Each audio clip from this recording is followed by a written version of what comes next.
My name is Belinda Kelly, and I am 40 years old. I have a precious family. There is my mother, who gave birth to me and raised me, my husband, Connor, who is 2 years older than me, and our daughter, Benny, who just turned 7 this year. I want to continue living peacefully and happily with these three. That is my wish. I have been divorced. That was 9 years ago. My ex-husband, Greg, is 5 years older than me and works for a fairly good company. We didn't have any children, but we lived happily together. At least, I thought we were happy, but it seems I was the only one who felt that way. Shockingly, Greg was having an affair with my sister, Nancy. Nancy is 3 years older than me. She has always had to be number one and constantly competed with me. To put it bluntly, she has a nasty personality. This sister of mine stole my husband. Misfortunes often come in pairs because around the same time, my mother was diagnosed with a disease. She was given 6 months to live. There was a treatment, but it would cost a fortune. My world went dark. My mother, trying to reassure me, put on a brave smile, which only made her look more pitiful. I informed my sister, who only came to the house when she needed money, about this, but her reaction was cold. To make matters worse, she confessed her affair with Greg and announced she was pregnant with his child. My mother's care is your responsibility now. I'll be happy with Greg. Those were the last words I heard from my sister. When I rushed home, Greg's belongings were gone, and divorce papers were on the table. No matter how many times I called, he never answered. Eloping, that word flashed through my mind. I immediately submitted the divorce papers and focused on what I could do. Now, here we are. Is your mom still alive? We've had a child since then and are living happily. Unlike you. Yeah. Breaking up with you was the best decision ever. You must be a lonely single now, huh? I ran into the last people I ever wanted to see again. While visiting a department store with my family, I unexpectedly came across Greg and Nancy. Luckily, I was with just my mother, while my husband and daughter were elsewhere. The two of them laughed crudely, boasting about how happy they were. Even after 9 years, they recognized us instantly, which I found surprisingly calm. I couldn't bear to listen and tried to ignore them and walk away. But my mother, unable to tolerate their remarks, suddenly spoke up. Well, this is perfect. Let me introduce my 10-year-old company worth $240 million and my adorable grandchild. What? Greg and Nancy looked dumbfounded. I was shocked, understanding what my mother was hinting at. Mom, let's go. The others are waiting. I pulled my mother's arm and quickly left the scene, ignoring the piercing stares from Greg and Nancy. After putting some distance between us, we finally relaxed on a different floor. Mom, why did you say that? Now it's going to be even more troublesome. I'm sorry. But they were mocking us so much, I couldn't stand it. Especially when it wasn't just about me. I appreciate your sentiment. Thank you for standing up for us. As I comforted my dejected mother, I recalled the faces of the people I thought I'd never see again. The two who once plunged my mother and me into misery. Seeing them here made me wonder if they lived nearby. This area has high rents. They didn't look particularly shabby. I had no idea what they were doing for work now. Even though they bragged about having a child, there was no sign of the child. Were they leaving the child home alone? My mind kept turning over these thoughts. I clenched my fists tightly. I didn't want them to take anything more from me. I didn't want my current happiness to be disturbed. I needed to protect what was dear to me.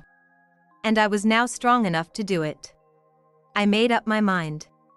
This time, I will be thorough. I quickly reunited with my husband and daughter and headed home. We discussed what happened today and planned our next steps. First, let's find out what they're up to now. Their jobs, where they're living, and how they've been living these past 9 years. We should hire a private investigator. Also, we need to be careful with Benny. Even though we didn't see them today, we never know when they might show up again. We should try to pick her up and drop her off as much as possible. Belinda, try not to be alone too much. Yeah. I'm sorry for dragging you into this. It's fine. You don't need to feel guilty. After all, it's your ex-sister and ex-husband. They betrayed and abandoned you and your mom. I know they're not worth anything. So let's be thorough. Make sure they never think of coming near us again. Connor's eyes were burning with quiet anger. He was angry for my sake. I didn't want to waste his feelings. Yes, if we were going to do this, we had to be thorough. I remembered the words my mother couldn't help but say to Nancy and Greg. A 10-year-old company worth $240 million.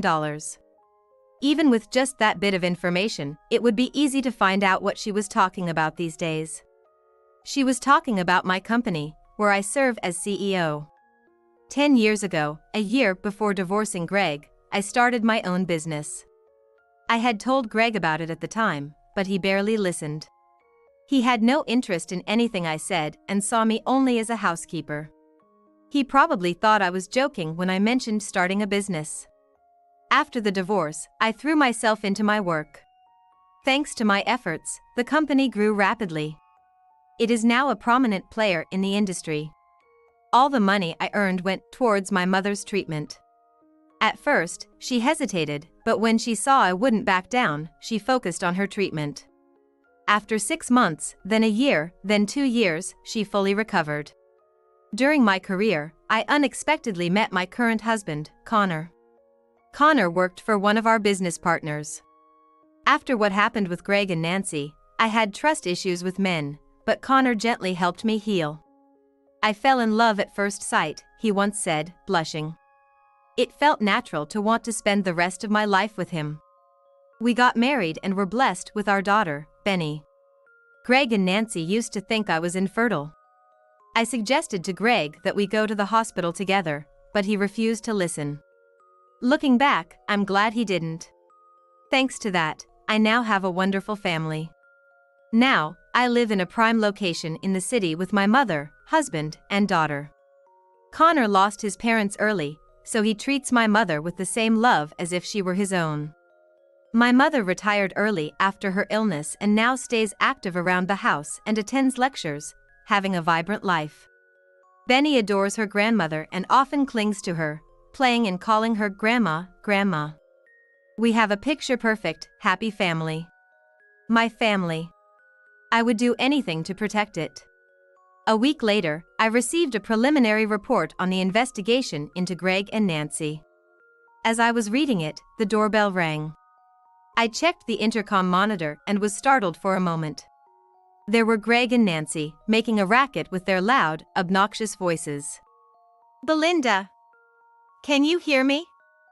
Open up! Your dear sister has come all this way to see you. Are you in there? I see you changed your last name, so you got married again? Couldn't you be satisfied with one marriage? Oh, right, it was a failure. No satisfaction in that, huh? Yeah, open up. Let us in. What kind of rich guy did you cozy up to get a house this big? 3 stories. Way too good for you. And that car outside looks expensive. An imported car? Seriously, no decent guy would be interested in a plain, unremarkable girl like you. It must be some chubby, bald old man. Mom mentioned something about a grandkid, but with your genes and some old guy, the kid can't be much. The house was surrounded by high walls, and they were ringing the intercom at the gate. They hadn't set foot on the property yet. How they could keep babbling on without me even being there was beyond me. Their presence was a blemish on the quiet, upscale neighborhood. Instead of fear, I felt exasperation. A few days ago, reports of suspicious individuals had circulated in the neighborhood. A middle-aged man and woman were seen lurking around. I suspected it was Greg and Nancy, and I was right. They must have searched everywhere. What a hassle. I glanced upstairs. My mother, husband, and daughter were playing on the second floor. I sent a discreet message to Connor and pressed the call button on the intercom. The video and audio were being recorded. "Who is this?" I asked calmly. They froze for a moment before both started talking at once. "Oh, finally. Took you long enough. I'm exhausted. Let us rest. Looks like you're living the high life." "Yeah. We searched everywhere to find you. I'm tired too.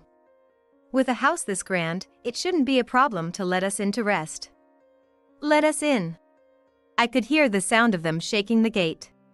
Their suspicious behavior was likely to get reported by the neighbors before I could call the authorities. "Who are you? And what do you mean by searched everywhere?" I played dumb, asking again. My words only made them angrier. "Come on. It's me, Nancy. Your blood-related sister. The woman who met her fate with Greg, your ex-husband, 9 years ago. Are you saying you've forgotten your own sister? Was your memory always this bad? Unbelievable. Quit playing dumb. You know exactly who we are. Stop stalling and open up. Do you know how much trouble we went through to find you? We followed you the other day and asked around this area until we finally found this place. We never expected you to be living in such a grand house. Just let us in already. We'll talk after that." "Is that so? Well, I have nothing to discuss with you, so I'm not letting you in. You should leave." I replied coldly, sensing their momentary gasp. They clearly didn't expect such a response. They thought a bit of pressure would make me comply. How naive. I have no obligation to listen to you. We're not family anymore. Why should I follow your orders? And your attitude is disgraceful. Do you think I'll open the door if you speak to me like that? You should go home for your own good." "What? How dare you? You're getting a little uppity, and now you think you can talk back? You should shut up and do as I say. That's all you're good for anyway. Belinda, you've gotten so arrogant, huh? Have you forgotten how I took care of you? You couldn't even do housework, and I gave you food and shelter. Open the gate now, or I'll break it down and force my way in." Greg's kick echoed against the gate. I frowned at the clear threat. "Uppity? Where? You've always been condescending. And have I ever followed your orders? Maybe as a child, but 9 years ago, you and Greg ran away together, right? I didn't comply, you two just left. Honestly, I was glad to see you both go." "What the?" "Sure, it was tough afterward, with work and Mom's illness, but things went smoother without you. So thanks for leaving. If only you had stayed gone. Coming here to flaunt yourselves is just stupid. I consider you both dead. Nothing you say will make me comply. I can deal with you easily now. How dare you speak to me like that? And stop pretending we're family. It's disgusting. You have your own family that you chose over me. I'm no longer your family. Compared to the sister you claim to be, you're even more of a stranger. How could I not find you revolting? What did you say? And you say you took care of me, but you hardly contributed to our living expenses. You worked for a good company, but started saying it was my job to save money and even begrudged giving a cent. Meanwhile, you were lavishing your mistress with money. Where did it come from? Did you take out loans?" As I pointed this out, they both fell silent. I had already investigated and found out that both of them were in debt. Greg had been showering Nancy with money, and it was easy to imagine that their lifestyle hadn't changed since they ran off together. Greg had quit the company he worked at after the divorce. It was a true elopement. But, of course, they needed money to live, and I had already learned that Greg had gotten a job at another company sometime later. Apparently, Nancy was now working in the nightlife industry. Even though she's getting on in years, there must still be some demand if she looks hard enough. Their reason for contacting me now was likely to beg for money. But they hadn't mentioned anything about my job or company. From what my mother had said, they hadn't even bothered to look into it. Maybe they didn't listen to or remember my mother's words at all. They really seemed to believe I was living off my current husband's wealth. Moreover, they kept making derogatory remarks about him. Did they think I'd relay their words to my husband and beg for money for them? Were they planning to use family ties as an excuse to extort money from me? These people were beyond saving. I sighed as Greg and Nancy continued to rant and rave. Just then, I noticed the sound of police sirens getting closer. What? Hey! What the? You didn't call the cops on me, did you? On the contrary, why did you think I wouldn't call the police? You made such a big fuss in front of someone's house. I had called the police a little while ago. As the sirens got closer, Greg and Nancy panicked and ran away. Even they were afraid of the police. After that, I explained the situation to the officers who arrived. The neighborhood association president, who had heard the commotion, also showed up. After discussing it with the police and the association president, we decided to share descriptions of Greg and Nancy with the neighbors as a precaution. The police and the association president were very sympathetic and told me to reach out if I ever needed help. I can't believe they actually showed up here. Connor, who had joined the discussion, said in exasperation. But I don't think those two will give up that easily. Also, it's concerning that there's no sign of their child. According to the investigation, they indeed have one child. Judging by the age, it must be the child Nancy was pregnant with at that time. I decided to further the investigation and remain vigilant about our surroundings. A few days later, Greg and Nancy showed up at my company. Get the president out here. Belinda Kelly. She's the president of this company, right? I'm Belinda's sister. We don't look alike, but I am her sister. Blood-related sisters. Family. You should understand that. Who do you think you are, trying to keep family apart? Yeah, she's the president's sister. Which means she's family. If you disrespect her, you'll lose your job. Get Belinda out here now. Excuse me, what's all this noise about?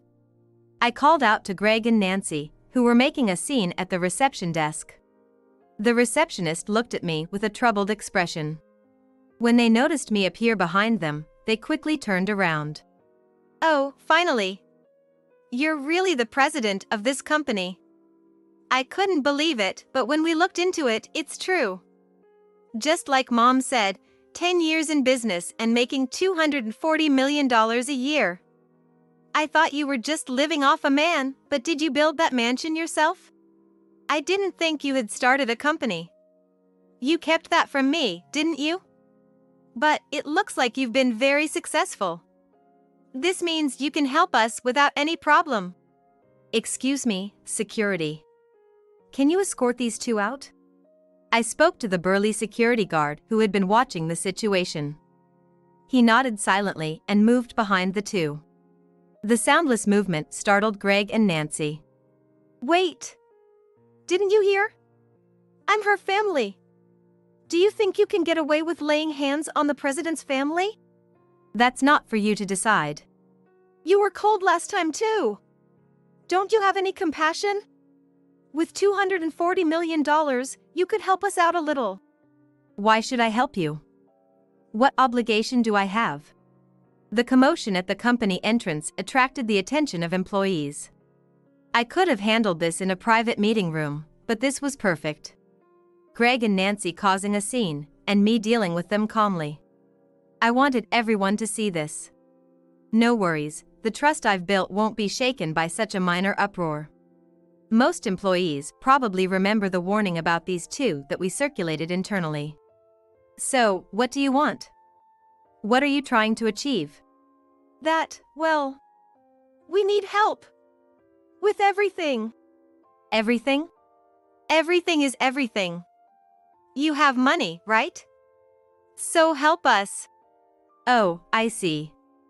So, you're just asking for money? I sighed, and Nancy's face turned bright red.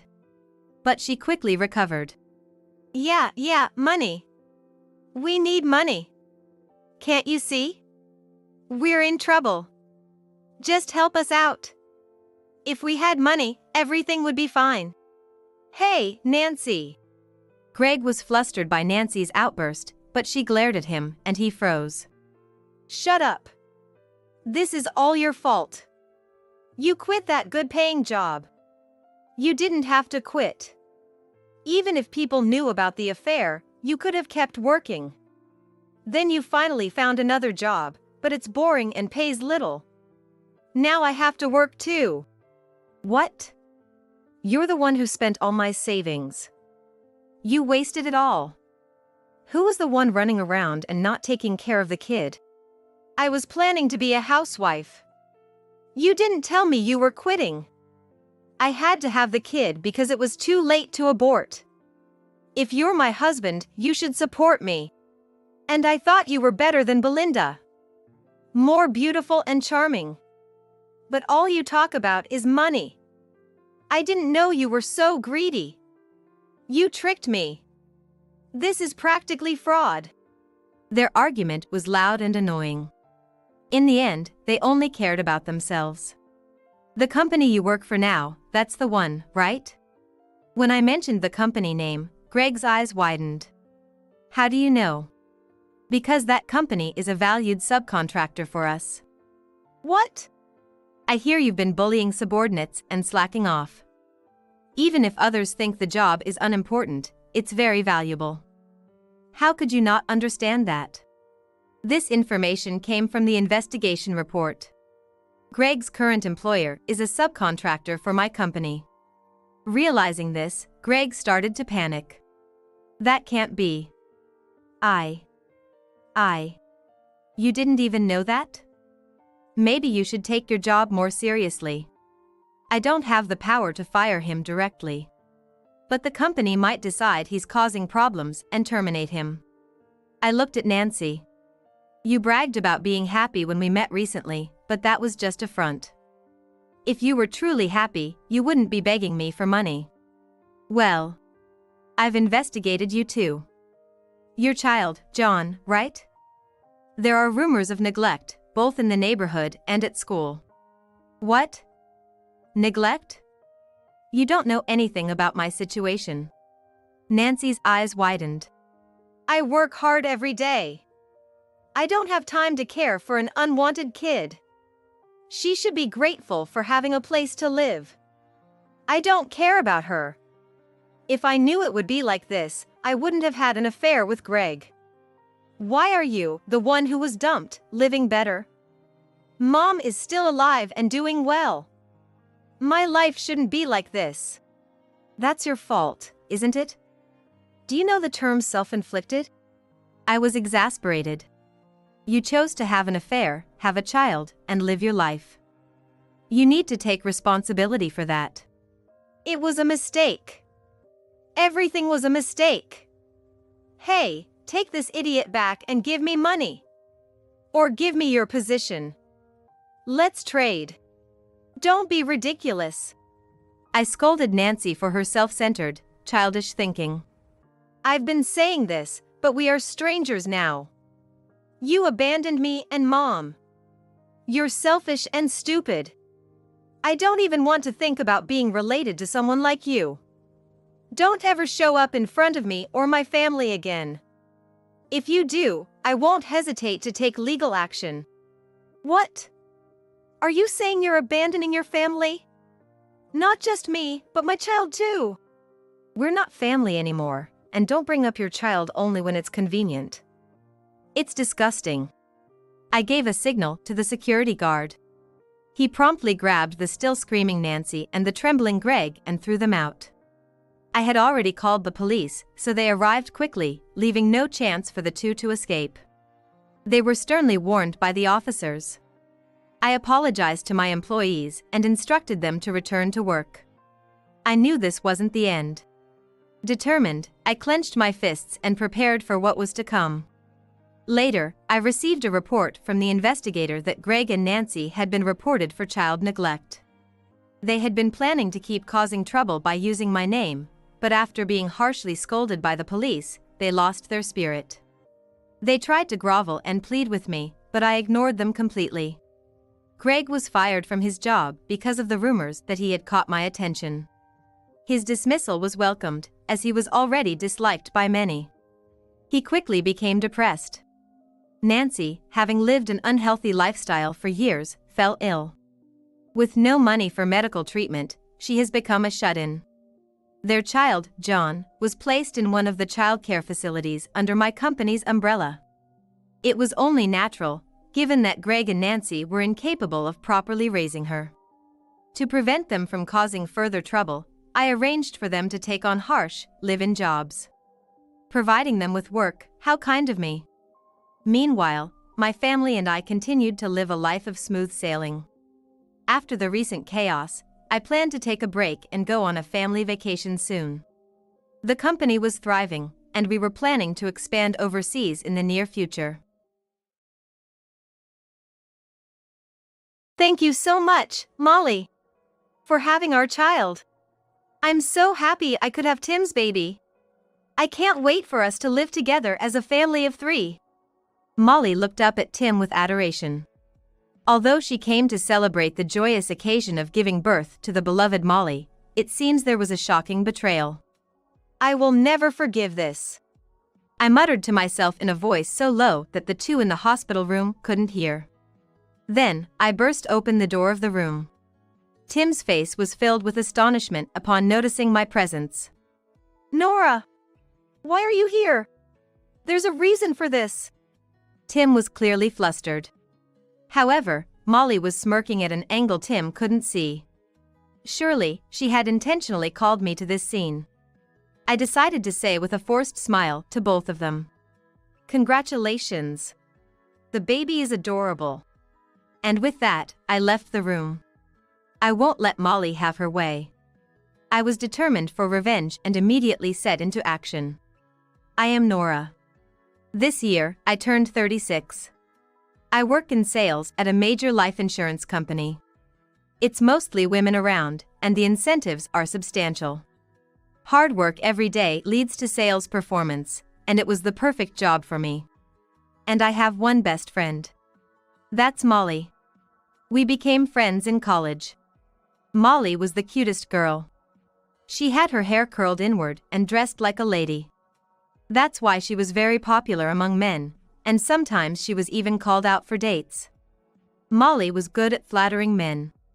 When Molly looked up and asked for something, most men would give in. Often, she got a smart friend to let her copy their lecture notes. Thanks to that, she managed to keep up good grades, which I envied. I, on the other hand, was not popular at all. I never had a boyfriend, nor have I ever been on a date. I preferred casual clothes like jeans and hoodies. The reason why Molly and I, who are complete opposites, became friends was due to a certain incident. It was during a lecture. The lecture involved making groups among students. As everyone else quickly formed groups, Molly was left sitting alone. Because she didn't have any friends at that time. Thus, she couldn't find a partner. Molly looked somewhat uncomfortable. That's when I asked her, "Want to partner up?" Molly looked at me hesitantly. "Are you sure you want to be with me?" Of course, I answered with a smile. From there, Molly and I became close and spent a lot of time together. For me, who didn't have many friends, Molly was like a best friend. Despite concerns from a few friends, I chose to continue being friends with Molly. Although it seemed Molly occasionally had trouble with men, she treated me just fine. After graduating from college, we both became busy and our communication decreased. However, the fact that we are important friends hasn't changed. I want to cherish that going forward. I met my husband, Tim, after I started working. The meeting was through an acquaintance's introduction. Worried about my lack of encounters, the acquaintance hosted a dinner party. By chance, Tim sat next to me at the party. Tim talked to me in a friendly manner. For me, who had little interaction with men before, this was very refreshing. After the dinner party ended, Tim approached me. "Nora, I thought you were the cutest." Would you mind if we exchanged contact information? Tim said, smiling. No one had ever said such things to me before. Men in my college days always cared only about Molly. I was like air to them. With Tim, I felt he saw me as an individual. Believing this, I responded, "Yes. Of course." After that, we went on several dates and started dating. About a year into our relationship, Tim proposed to me. I was convinced that I could be happy with Tim. And now, 4 years into our marriage, life with Tim is going smoothly. I continued working even after marriage at Tim's request. Could you work until we have a child? I'd like to save up a bit for our future together. Of course. I'll do my best. I thought Tim's request was only reasonable, and I've been working hard at my current job. And just recently, we bought a new house. We had been renting an apartment right after getting married, but a property close to our parents' house came on the market. The 35-year mortgage is tough, but I'm thrilled we have our own home. Our married life seems smooth sailing, but there's one concern. We haven't been able to conceive. Even after 4 years of marriage, we've been unable to have a child. Many families live in our neighborhood, and I often see babies around. Initially, Tim was encouraging, but lately, he hasn't said much. He probably doesn't want to get my hopes up unnecessarily. Thinking this, my heart feels a bit heavy. One day, while checking my social media as usual, I received a direct message. It was from Molly. She wanted to catch up after a long time. Feeling nostalgic and happy, I replied. Molly seems to be living at her parents' home now.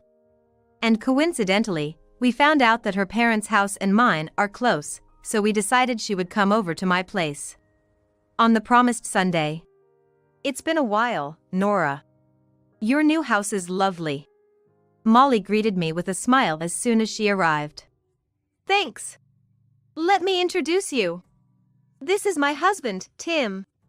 I introduced Tim, who was next to me, to Molly. I had already told Molly about my marriage beforehand. Wow, what a wonderful husband. Nice to meet you, I'm Nora's best friend, Molly. Molly introduced herself with a bright smile. Then, Tim's cheeks turned a bit red. Nora has such a cute friend. You must be really popular, right? Tim talked to Molly with a grin. After that, the three of us chatted pleasantly. Then, Molly made a suggestion. How about we start a group chat for the three of us? That way, we can keep in touch easily. I really enjoyed talking with Tim, what do you think? Molly was confident, as if it was a brilliant idea. Yeah. I felt a bit troubled. I wasn't sure about Tim's feelings, and it might be awkward for him. As I was pondering what to say, Tim leaned in. That sounds great. I'd love to talk more with Molly. Tim was smiling cheerfully. And so, we decided to start a group chat among the three of us. I was concerned about Tim being so enthusiastic, but maybe he was just trying to be considerate, knowing I don't have many friends. I decided not to worry about Tim's reaction. However, we hardly exchanged messages in the group chat. Maybe Molly is busy too. I didn't think much of it and carried on. Recently, something has been bothering me. Tim's return time from work has become extremely late. Until now, he would be home by 9 p.m. at the latest. But lately, he often comes home around 2 a.m. Sometimes, he even stays out until morning. He also started going out more on weekends, and I saw him less and less. This is definitely strange. I decided to talk to Tim when he was at home. Tim, can I talk to you for a sec? Sure, what's up? Tim seemed normal, as always. Wondering if I was worrying too much, I asked him. You've been coming home late recently, haven't you? I was wondering if something was up. Then, Tim laughed and explained. Yeah, I've been assigned as the leader of a new project. It's a pretty big project with a tight deadline. I've been glued to the computer working on it. Hearing Tim's response made me feel relieved. He answered right away without any signs of being upset. I decided to trust Tim. I see. Don't overdo it, okay? Tim smiled, looking relieved. Thanks. The project should be finished by next month. I think I'll be back to my usual return time then, Tim said, patting my head. However, even after a month, Tim didn't return home early. If anything, he spent even less time at home. I thought things would go back to normal. My heart was restless. Then, a few months later, as my relationship with Tim grew colder, Molly brought some happy news. It happened one evening after work. I saw a missed call on my smartphone. Looking at the caller ID, I muttered to myself, "It's from Molly." I found it unusual to get a call from Molly and called her back right away. Luckily, Molly picked up immediately. "Nora? Sorry, I haven't been in touch much. How have you been?" Hearing Molly's usual cheerful voice was comforting. Tim's behavior has been odd lately. Carrying this worry alone has been hard. I discussed Tim's current state with Molly. Molly listened empathetically. And after I finished talking, Molly cheerfully said, "Nora, you've had it tough. Thanks for telling me. I'm here for you to talk to any time." I felt happy at Molly's kindness. "Molly, thank you." Then, I asked something that had been on my mind. "By the way, what was the call from you about?" It's rare for Molly to contact me. When I asked, Molly hesitated. "This is hard to say, but I'm pregnant."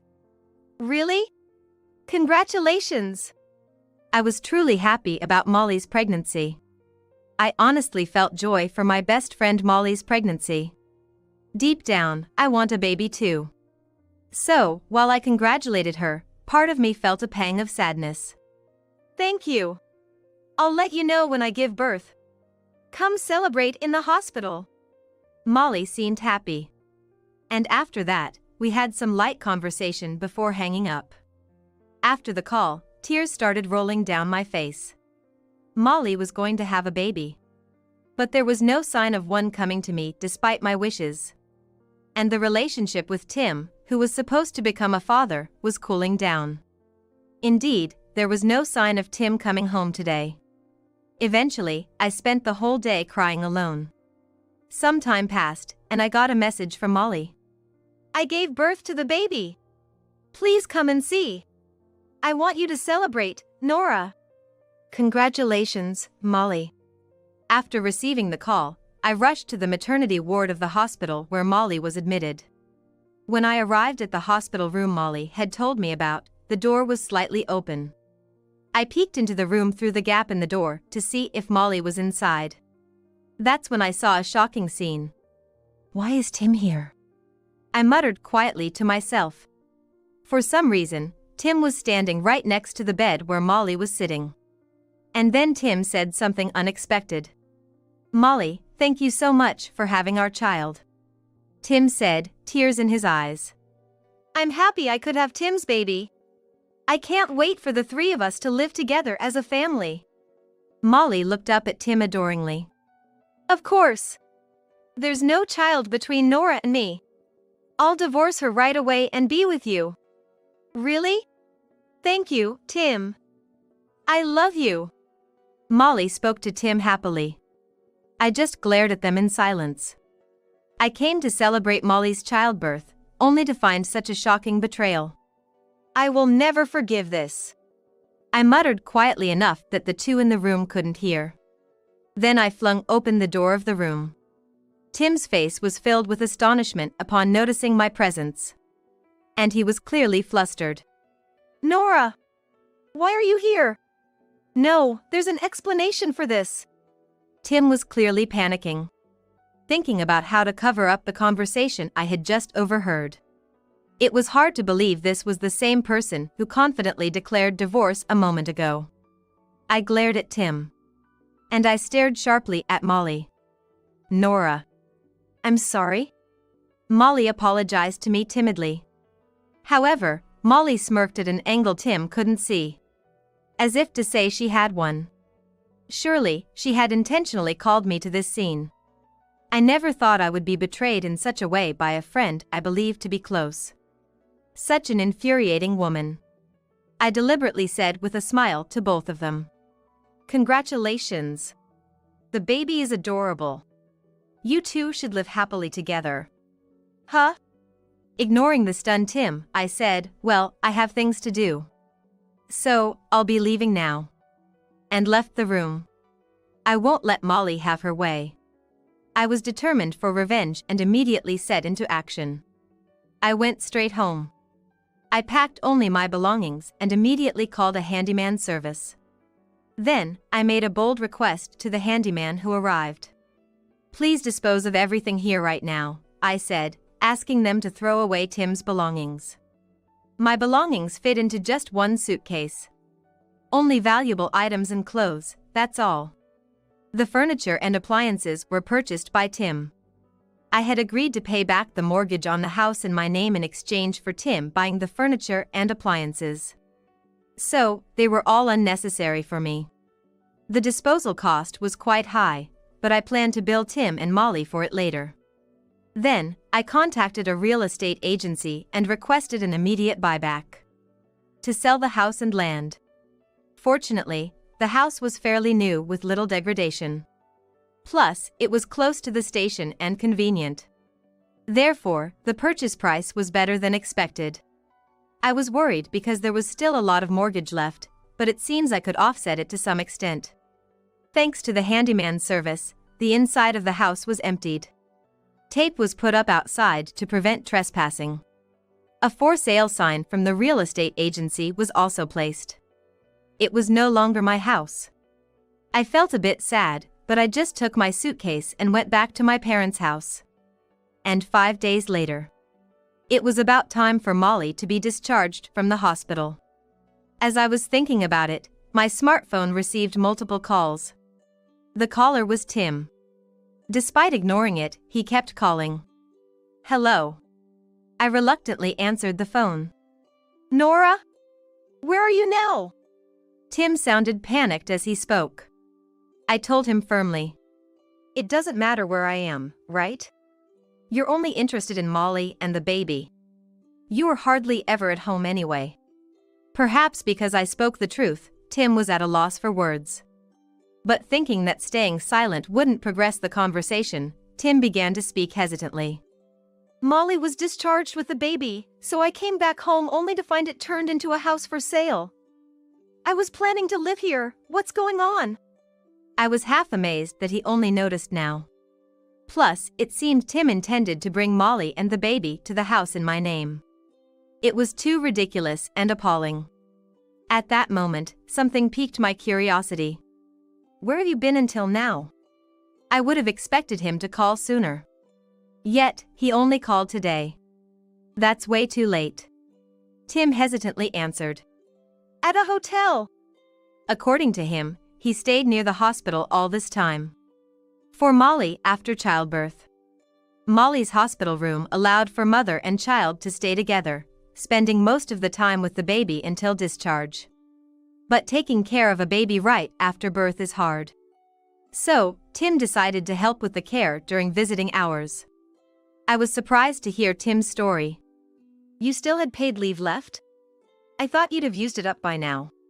Tim always used up his paid leave as soon as he got it. Therefore, I was surprised that Tim still had any paid leave left. Then, Tim dropped a bombshell. Actually, I took paternity leave. What? I was dumbfounded upon hearing that. As I suspected, Tim had no paid leave left. So, he lied to his company to take paternity leave. Paternity leave? For a child with your affair partner, you actually applied for it? If it were for my childbirth, taking paternity leave would have been understandable. But the other party was Molly. It's unheard of to take paternity leave for the childbirth of an affair partner. It was beyond unreasonable. Then Molly, who seemed to be with him, retorted. It's fine because we're going to be a real family soon. Besides, we planned to kick Nora out and live in that house. Why did this happen? Molly complained over the phone. My child-rearing plan is ruined. She said something nonsensical. Molly planned to take the house and Tim from me and live a comfortable life. Truly appalling to listen to. I sighed deeply and said, "The house was in my name. If Tim and I aren't continuing our marital life, there's no need for me to pay for the mortgage, right? That's why I sold it to a real estate company," I explained, leaving Molly speechless. What? Then where are we supposed to live? I already told everyone we'd move there. Molly sounded slightly panicked. I thought I could take everything from Nora. This is terrible. She tried to shift the blame to me. Tim was also perplexed. Between Molly's hospital fees and staying at the hotel, all our savings are gone. We hardly had any savings to begin with. He mumbled. Blaming their mistakes on me was just wrong. I made it clear. I don't care about your affair or your circumstances. Plus, the sale contract is already finalized, so if you enter the house without permission, it's trespassing. What? Tim was speechless at my explanation. He probably hadn't thought it through that far. Molly seemed to be pressing Tim. What are we going to do, Tim? We have a baby, we can't just sleep outside? From Molly's tone, it was clear she was panicking. I could hear the baby crying over the phone. It must have been quite a scene. Amidst this, I remembered something. So, I kindly informed them. Oh, by the way, I disposed of all Tim's belongings. What? Tim sounded as if he couldn't comprehend. He must be unable to accept reality. I explained politely to Tim. The house sale meant your stuff was in the way. Plus, I don't need furniture or appliances bought by someone who cheated on me, and of course, I'll be demanding the disposal cost from you, I said, and Tim fell silent. Taking advantage of Tim's silence, I continued. You should be hearing from the lawyer, so don't run away. Then Molly snapped at my statement. What? Why do I have to pay? We just had a baby, and we're going to have a lot of expenses. Molly's attitude was one of complete disbelief. She lashed out at me, just because Tim broke up with you. You're ugly, not just in looks but in your heart too. This must be Molly's true nature. From the start, she never thought of me as a friend. I was just a convenient presence for her. But I wasn't going to just take it lying down. I explained firmly to Molly. Molly, let me make this clear. What you did is a clear case of infidelity, and it's despicable. You went after a married man, so at least take responsibility financially. Ugh. Molly gritted her teeth in frustration. I could even hear the grinding of her teeth over the phone. She must have been really upset. Molly, who had looked down on me in secret. Now the tables have turned, it was inevitable. And then there's Tim, another enemy. Tim didn't seem fully convinced either. I'm completely out of money. He said something like that. The divorce between me and Tim is finalized. If you're not satisfied, could you go through a lawyer? I said to Tim in a matter-of-fact tone. Lawyer? I'm just going to be manipulated. Tim muttered grumblingly. Then, Tim started saying something outrageous. There was no child born between Nora and me. You have a job, so you'll be fine even if we divorce, right? Molly gave birth to my child. Are you a demon to corner us like this? Tim was deflecting, completely ignoring his own infidelity. It was Tim who had said he wanted me to work until we had a child. And now, he's bringing up my job in this situation. It wasn't like I didn't want to get pregnant. I was frustrated beyond belief. Molly was no better, trying to lord her childbirth over me. Indeed, Nora didn't get pregnant, right? If it weren't for me, Tim would have been childless forever. So, Nora should be crying and thanking me. She said that to me without any hesitation. Excuse me? I was irritated by Molly's words. Why should I be thankful when it's Molly and Tim who did wrong? Truly, Molly and Tim are geniuses at irritating people. They must be two of a kind. Digging deep into someone's wounds. I sighed heavily. I couldn't let Molly and Tim win this. I spoke calmly. I've already hired a private investigator. We have enough evidence of Molly and Tim's affair. If you want to argue further, we'll see you in court. As soon as I mentioned court, Tim and Molly started panicking. Court? If my company finds out, it'll be a disaster. You can't do that, right? We don't have time for a court case with a baby. Nora, you're just jealous because I had a baby. Such a narrow-minded person. The tirade from Tim and Molly continued. Thinking these were the husband and best friend I had cherished made me sad. But I calmed myself and spoke to them calmly. Anyway, the divorce is settled. Just wait for the notice from the lawyer. I was about to hang up after saying that when I suddenly remembered something. By the way, is the baby really Tim's? What do you mean? Tim's response was baffled. He must trust Molly completely. Tim was head over heels for Molly. So, I don't think he's in a position to make a rational judgment. I just said what I was thinking. Because it's only been about 7 months since Molly first came over, right? The timing doesn't add up. You and Molly met for the first time that day, didn't you? When I asked, Tim said, yeah, but...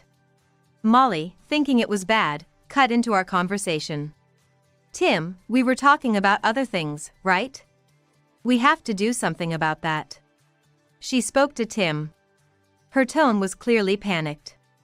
I thought so and informed them with a sense of conviction. If the baby's due date isn't significantly off, then it might not be Tim's child, right? Molly has always been surrounded by men, I said, and chuckled. Unless Molly had a very premature birth, it's almost impossible for the baby to be Tim's. I couldn't help but think how Tim could believe it was his child. No way! Tim's voice was clearly trembling. He seemed to have realized the irreversible mistake he had made. And then, with a voice turned pale, Tim confronted Molly. Molly! What's all this about? This baby is really mine, right? But Molly remained silent. Tim was questioning Molly. If you look closely, the baby's eyebrows are very distinct, but both you and I have thin eyebrows, right? Explain properly. I chuckled to myself. Molly's child couldn't possibly be Tim's. There's no way a future where the two of them are happily married would come to be. Leaving them as is, they're probably headed for ruin. I gently pressed the end call button. Eventually, the divorce between me and Tim was finalized. But it was quite a struggle to get there. Tim didn't want to agree to the divorce. No wonder. He was supposed to divorce me and remarry Molly, but that became impossible. The baby born to Molly turned out not to be Tim's after a paternity test. Upon closer inspection, Tim noticed several facial features that didn't resemble either of them. And later, it was revealed that Molly had been cheating with various men simultaneously. Molly had a history of infidelity, having been divorced by her ex-husband for that reason and returning to her parents' home. She had hardly ever been home, spending her nights out. Molly's parents were suspicious of her jobless, partying lifestyle, but couldn't kick her out as she hadn't caused any major problems until now. That probably made Molly even more brazen. She became even more devoted to her social life. Soon after, Molly's pregnancy was discovered, but naturally, the father was unknown. So, Molly chose Tim, who had a decent job.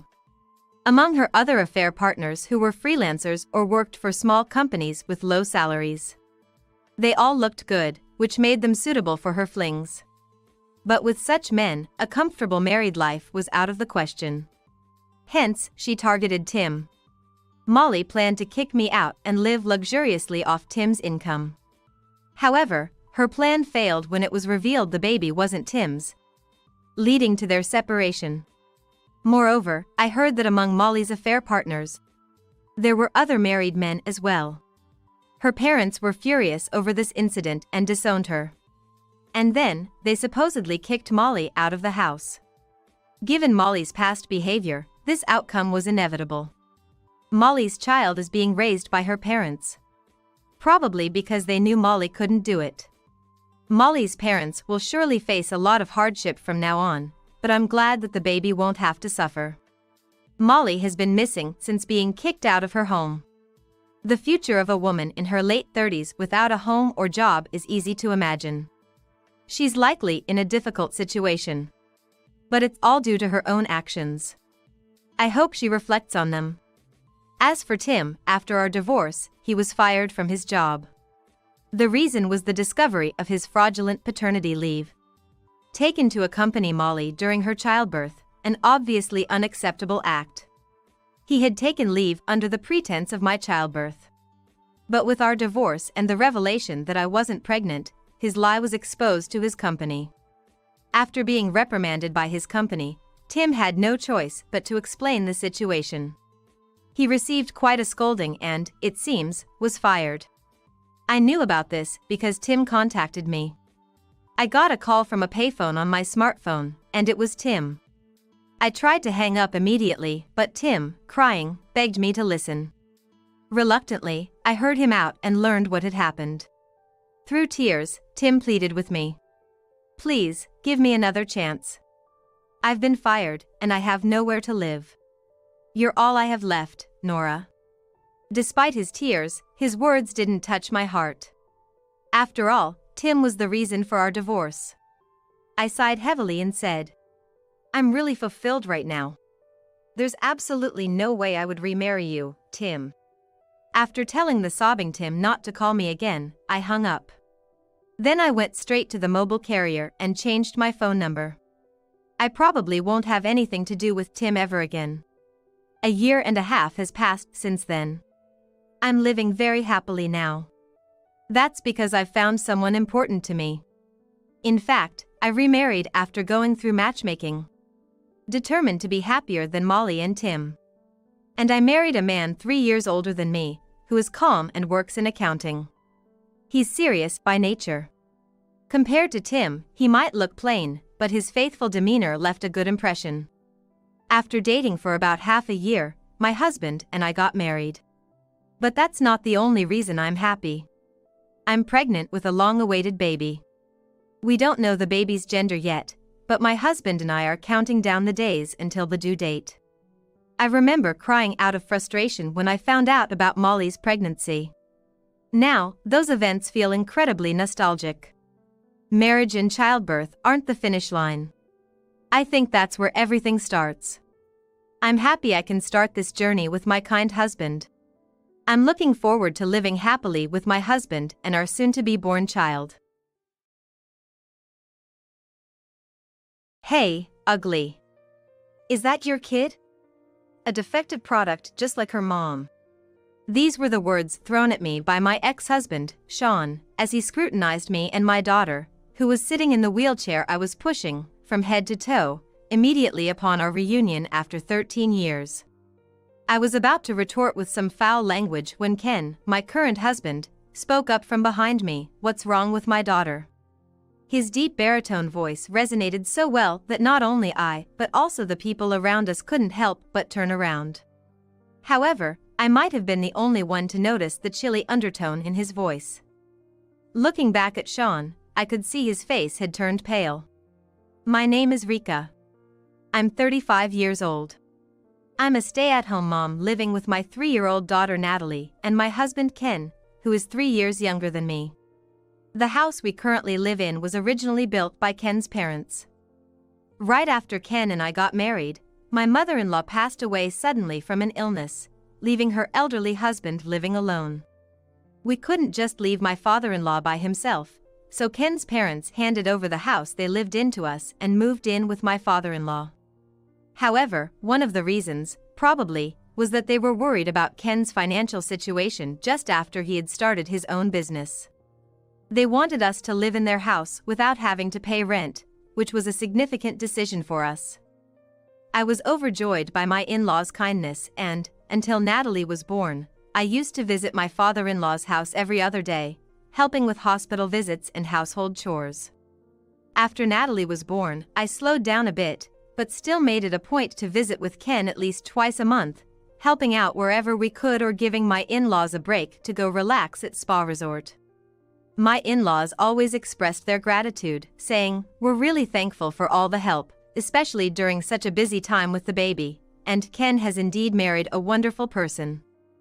To me, no amount of effort could repay the kindness Ken's family, including his parents and twin sister, Sally, have shown me. They've saved my life not once but twice. Ken was marrying for the first time, but I had been through a failed marriage before. I met my first husband, Sean, when I moved to New York for university and started living in an apartment. We became friends as we moved in on the same day and shared information about nearby supermarkets, home improvement stores, and affordable restaurants. Sean attended a prestigious private university known for its stylish campus and media presence, quite different from my practical university. He was tall, handsome. He often said, "A lot of students at my university come from privileged backgrounds, making it feel claustrophobic for someone from the countryside like me. You and I are alike, it's easier because we don't have to put on airs." And so, he started to spend more time at my place, eventually leading to us living together like a couple. Back then, I couldn't believe I was dating a handsome guy like Sean and thought, I might not have the glamour of the female students on Sean's campus, but I can be a comforting presence.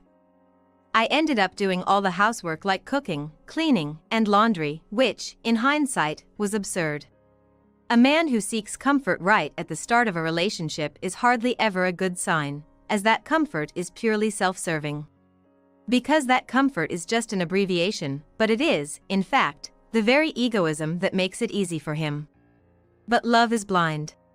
I ignored Sean's selfishness, and when he said, "I want to quit my job because it's tough, but I can't afford to because I don't make much. My classes have gotten harder since I've advanced in my program," I suggested, "why don't we move into a slightly bigger apartment? Don't worry about the rent." So, we moved to a new apartment near our initial meeting place, and I ended up covering all the rent. Sean insisted on having 2 phone lines, one for him and one for me, claiming my dad got transferred to Europe for work around the same time I started high school, and my mom went with him. They're very conservative, and if they found out I was living with someone, they might stop sending money or even tell me to drop out. You wouldn't want that, and neither would your parents, even if we're planning to get married eventually. At the time, all I could think about was the prospect of marriage, not considering the implications of his request. This cohabitation put a significant financial burden on me. Since the apartment lease was in my name, I was responsible for not only the rent but also for utilities like electricity, gas, water, the landline phone bill, and internet charges, all of which were being withdrawn from my account. Initially, Sean had nobly offered, "Since you're covering the rent, I'll pay more towards the utilities." However, it wasn't long before he started saying, "Sorry, Rika. I'm short on cash again this month because of social obligations. With job hunting on the horizon, I can't afford to turn down invitations from friends in my seminar." And so, I ended up shouldering all the expenses.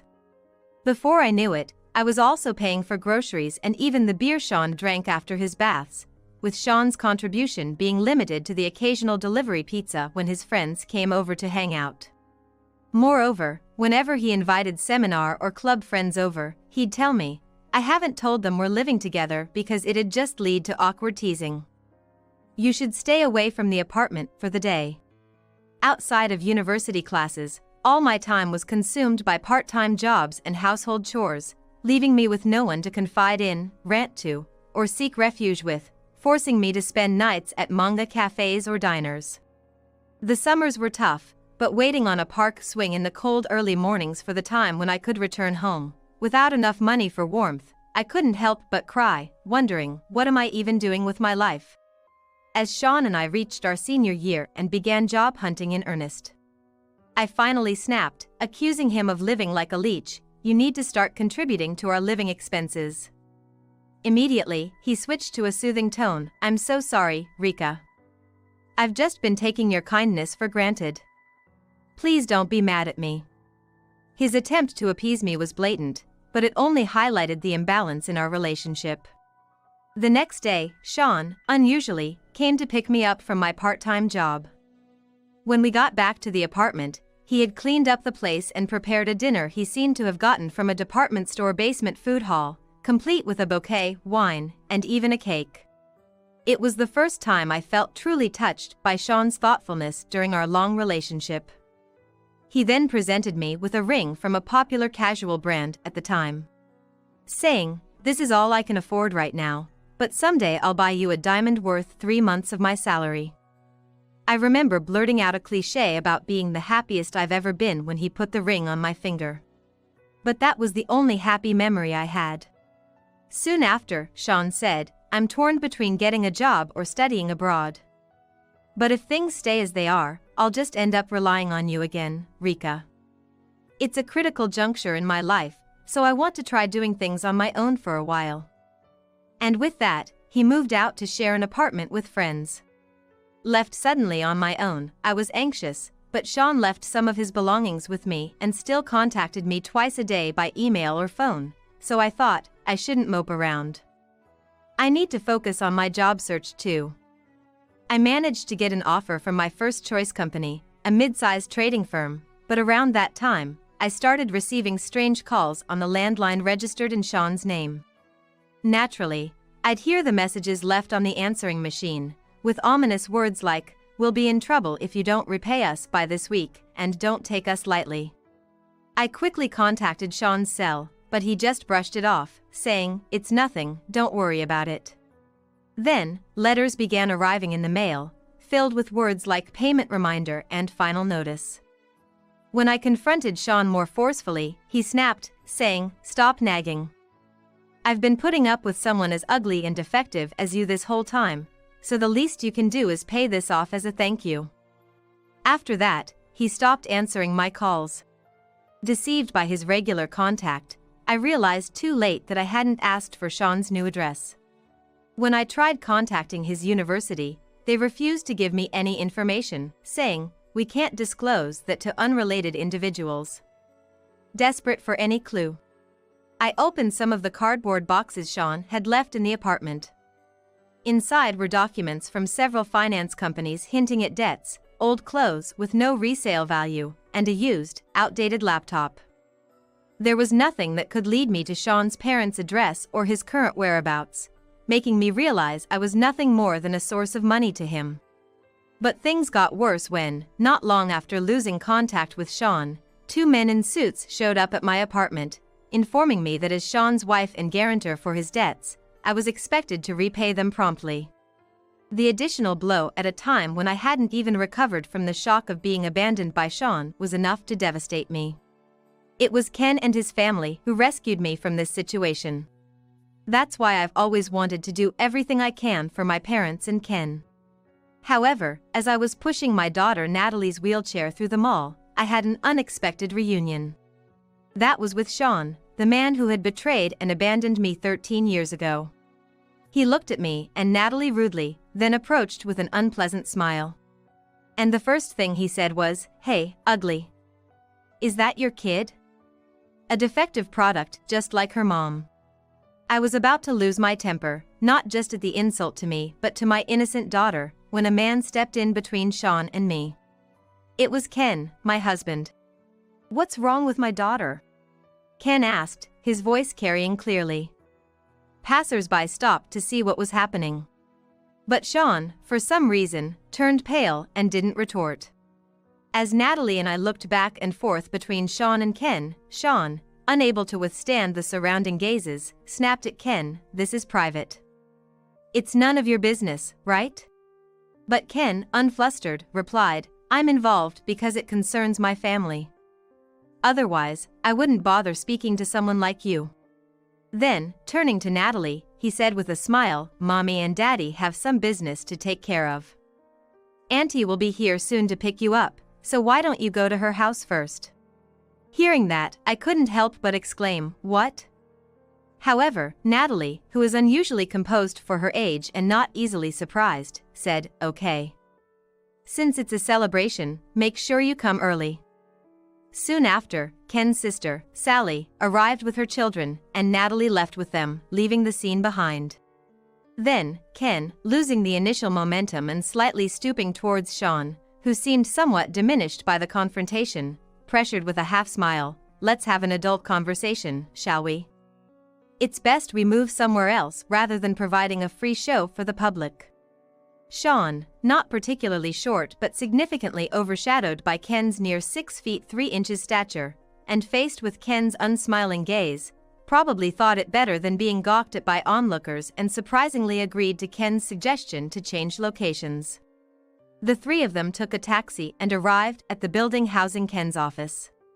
With the push of an elevator button and a glance at the tenant directory next to it, Sean realized they were headed to a law firm, which made his complexion turn pale again.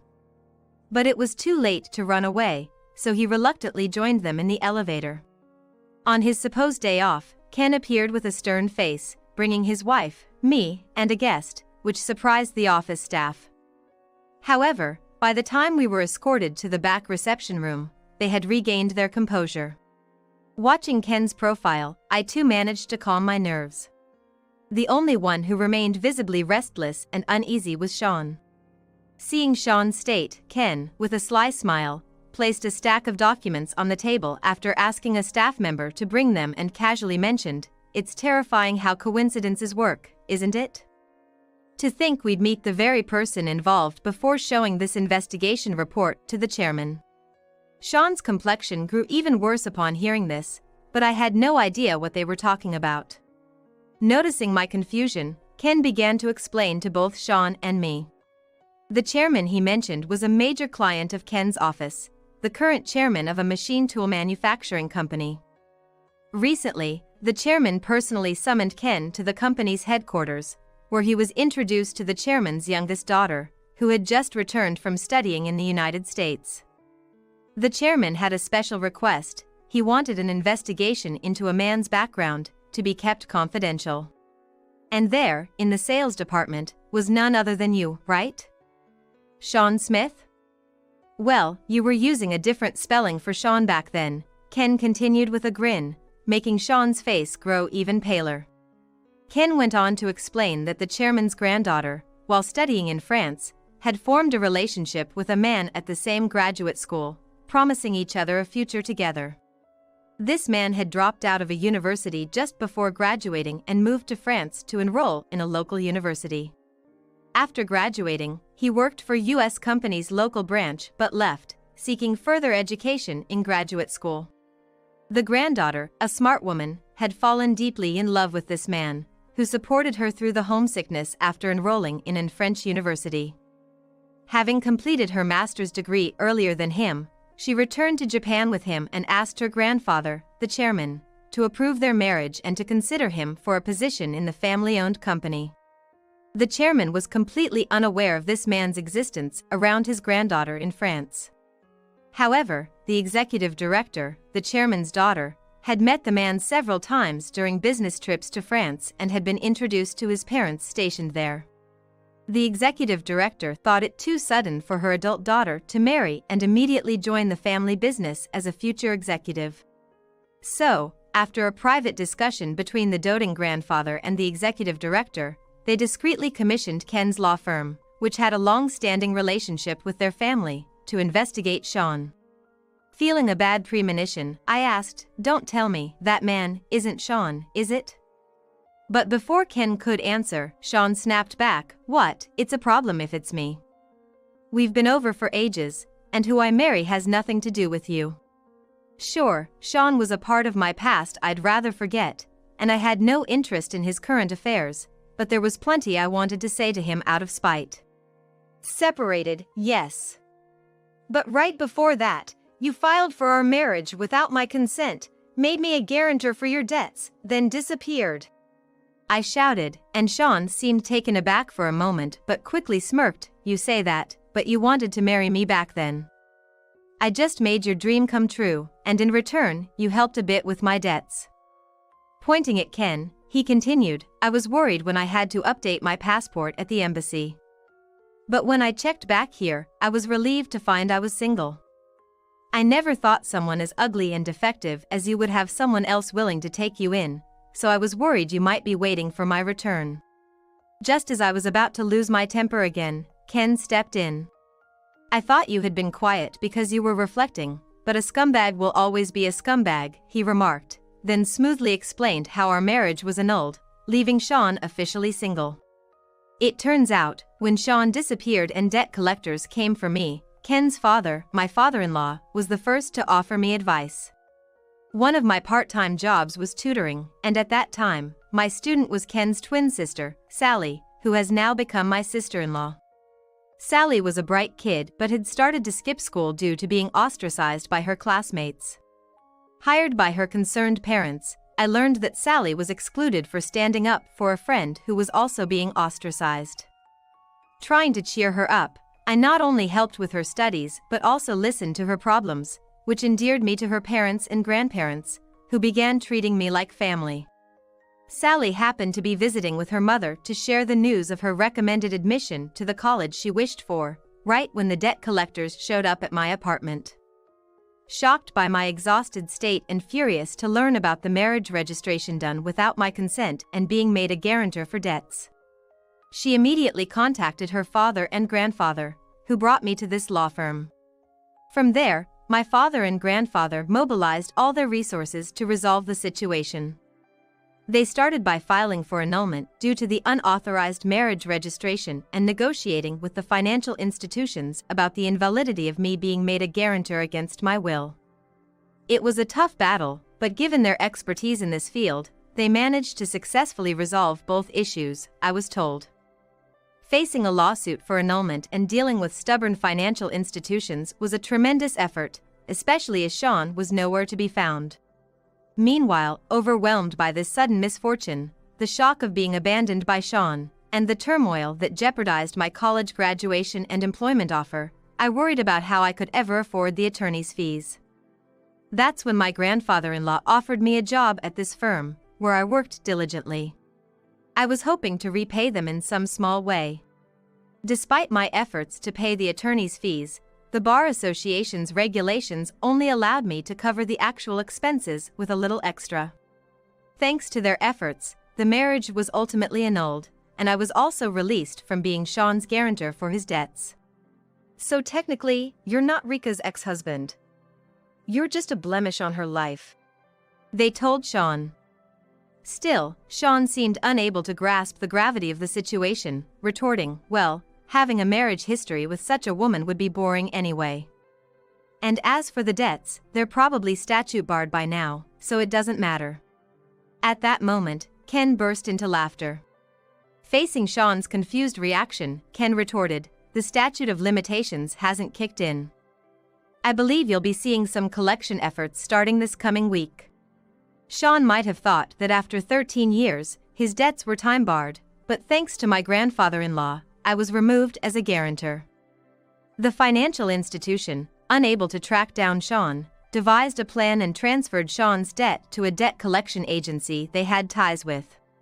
In cases like Sean's, where repayment was dodged or delayed, making the bad debt unrecoverable, financial institutions often sell these debts to debt collection agencies. These agencies, then, are professionals in collections, employing all legal means possible, thanks to their extensive knowledge of the law. The agency that purchased Sean's debt was no exception, and after proceeding with various legal steps, a court judgment initiated by the collection company has reset the statute of limitations for another 10 years, making the debt fully valid today. Moreover, the total debt, now inflated with accrued late fees and legal costs, has skyrocketed to several times the original amount. Hearing this, Sean momentarily looked disheartened but then defiantly claimed, "Ah, such trivial money. Once I marry into that company's granddaughter's family and land a job there, it'll all be manageable." Such was Sean's shallow thinking. He probably assumed that marrying into the family as planned and securing an executive position at his father-in-law's company would make the debt repayment seem trivial. However, when Ken reminded him, "Do you remember what I mentioned earlier? Who had hired me to investigate you?" Sean's face turned completely pale. The truth is, Ken is Sally's twin brother. While I had little interaction with Ken when I tutored Sally, only exchanging greetings, Ken had developed an interest in me after hearing Sally sing my praises like a sister. Eventually, as I unexpectedly started working at the office and Ken, having passed the bar exam during his university years, began working there too, he proposed to me, considering marriage. Despite my past and owing much to my grandfather-in-law and his family, I initially refused, feeling it was improper. Yet, Ken revealed he had known about Sean all along and still wished to marry me, with the full support of his parents, grandparents, and Sally. By then, my parents, fully aware of my circumstances, also blessed our union, leading to a happy marriage with Ken. Unlike me, who wanted to seal away the past, Ken had harbored a desire for revenge against Sean for years. The request from the chairman was initially thought to be a coincidence of names, but further investigation confirmed that the Sean Smith, who was the chairman's daughter's boyfriend, was indeed the same Sean Smith who had discarded me like trash. Based on that, Ken was about to submit the report first thing next week. You might have gotten away with it using different spelling overseas, but in here, it doesn't work that way. I heard the young lady notice the difference in spelling when she saw your driver's license. You claimed it was because a fortune teller told you this version brought better luck, but in reality, you've been dodging responsibilities left and right, haven't you? After all, Sean is a very common name in the US, so you were probably planning to claim identity confusion if anything went wrong. Ken said, admonishing Sean for thinking such shallow tricks would work on a lawyer. He revealed that he had already scanned and emailed the report to the chairman and his granddaughter. Adding to that, Ken said, since then, we've occasionally received inquiries from that financial institution, checking if they had located you. I've also informed them about your situation. Sean, suddenly dropping to his knees, begged, please somehow convince the chairman and the others that it was all a mistake. But Ken, with a sarcastic tone, questioned, why should I, a lawyer, tell such blatant lies to a client, especially when you've insulted my young daughter, who is in a wheelchair because of an injury, calling her ugly and defective. The truth is, Natalie's injury happened while she was on her way to violin practice. I took my eyes off her for just a moment, and she was knocked over by a high school student distracted by their phone. Since then, Natalie has been somewhat withdrawn, worrying Sally and her kids, who, upon learning that Natalie won a prize in an art competition, suggested, let's celebrate her achievement. Today was supposed to be for that celebration, but Sean's unexpected appearance turned it into a complete disaster. Ken, utterly doting on his daughter, was undoubtedly furious not just because of Sean's past actions but also because of the vile words directed at Natalie. Even as Ken coldly dismissed him, Sean, without any shame, continued to cry out loudly, pleading, please. The future of a man's life is at stake here. Are you going to ruin it? But Ken responded, ruin someone's life? Which right do you have to say such a thing? What you tried to do to Rika and the chairman's granddaughter was exactly the act of ruining someone's life. It's like the saying, curse others and you dig two graves. A boomerang that came right back at you. You should accept it gracefully.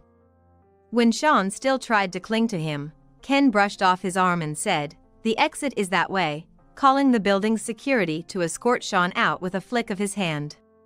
As Sean's cries and resentments faded away, Ken and I exchanged smiles. Later on, Sean rushed to his girlfriend, the chairman's granddaughter, and made excuses, but she, already harboring suspicions, was outraged by the revelation of the truth and refused to see him again, effectively giving him the boot.